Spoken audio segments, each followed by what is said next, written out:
Hello everyone, this is BAWLER, and I have an important and interesting video for you. Subscribe and write what you think about it in the comments. Russia's desperation is showing, and it's getting harder to hide. The Kremlin is now resorting to extreme and humiliating measures like digging up tanks that are over half a century old, relics from the Soviet era, just to keep its invasion of Ukraine going. It's a shocking move for a nation that prides itself on being a military superpower. But it's also one of the clearest signals yet that Russia is running dangerously low on modern combat equipment.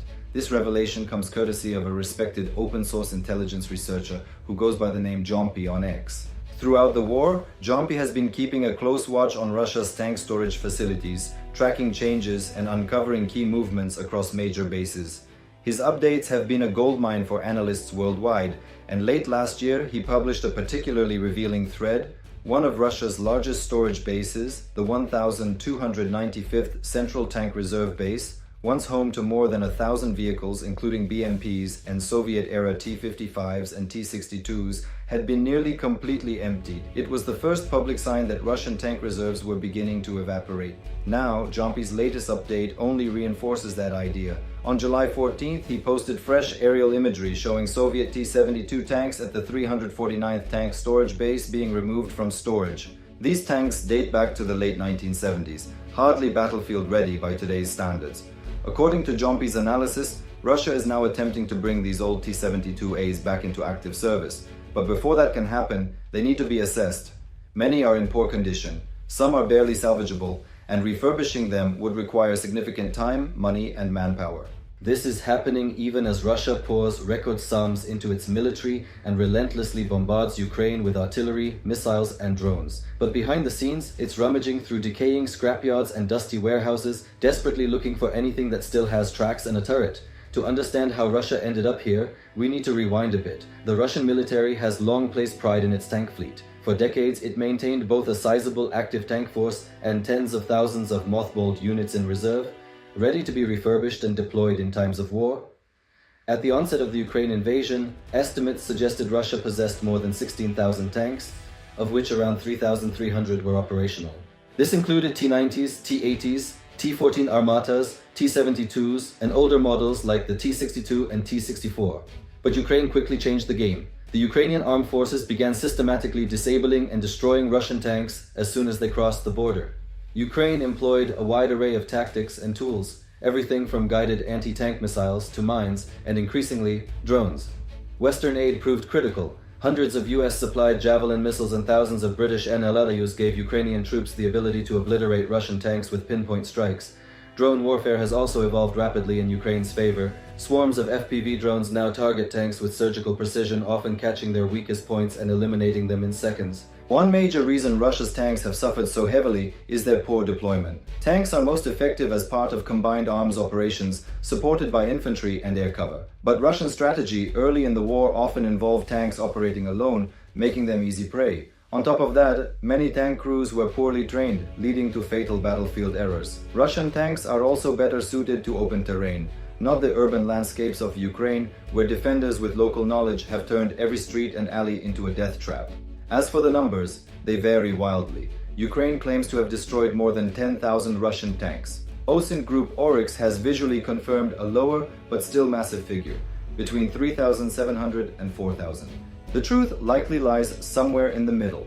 Regardless, Russia has lost thousands of tanks and is scrambling to make up the shortfall in two key ways. First, it's trying to ramp up domestic production. The aim?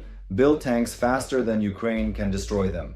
NATO's former Supreme Allied Commander Europe, General Christopher Cavoli, noted earlier this year that Russia had lost about 3,000 tanks, along with 9,000 armored vehicles, 13,000 artillery systems, and more than 400 air defense units. In response, Russia's defense industry plans to produce 1,500 new tanks, 3,000 armored vehicles, and 200 Iskander missiles this year alone. To compare, the US manufactures just 135 tanks annually and no longer produces new Bradleys.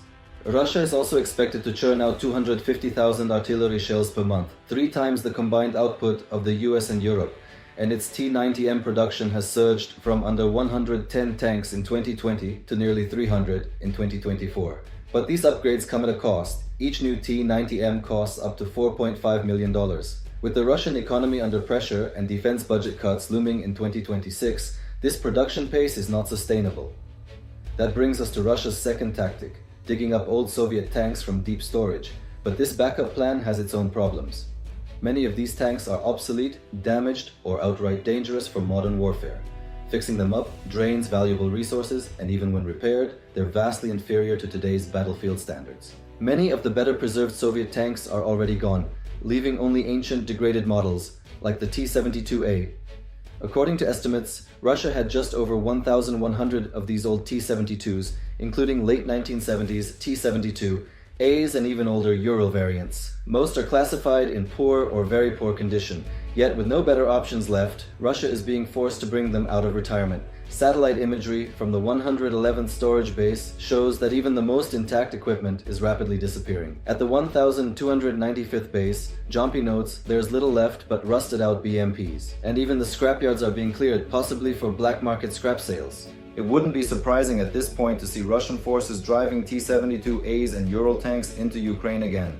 And to grasp how absurd this is, we need to examine the T-72A itself. Originally introduced in the late 1970s, the T-72A is a second-generation main battle tank, long surpassed by today's third and fourth generation machines. Ukraine now operates modern tanks like Britain's Challenger 2, Germany's Leopard 2, and America's M1 Abrams. South Korea fields the advanced K2 Black Panther, one of the world's most sophisticated tanks. By comparison, the T-72A is antiquated. It has a 780 horsepower diesel engine that tops out around 37 miles per hour.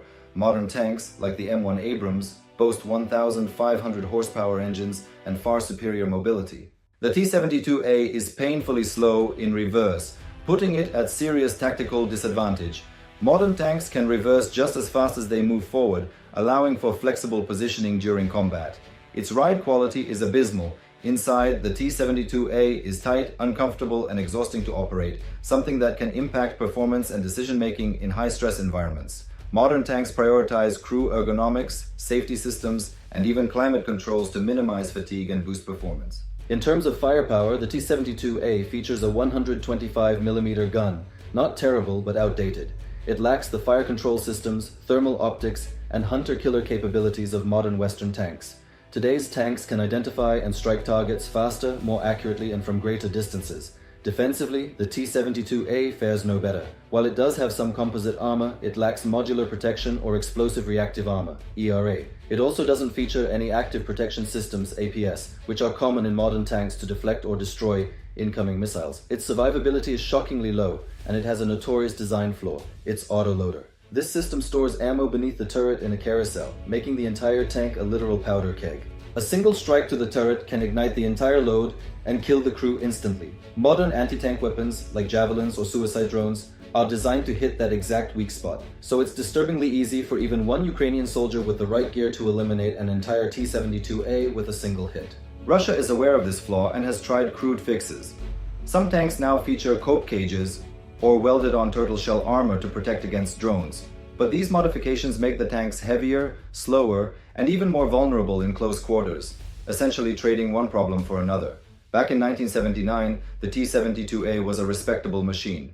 It added laser rangefinders, better armor, and electronic targeting, but tank technology moves fast. In 2025, it's hopelessly outclassed, slow, unreliable, underpowered, and vulnerable. Still, Russia's situation is so dire that it's dragging these old relics back into service, knowing full well they're likely to be destroyed before they do any real damage. It's a bleak chapter for the Russian military, and it's far from the last. For more on Russia's growing setbacks, including how a key ally has turned away from the Kremlin, or how NATO could strike back if Russia escalates further, be sure to check out our latest reports. And don't forget to subscribe to stay updated on everything related to the Russia-Ukraine war.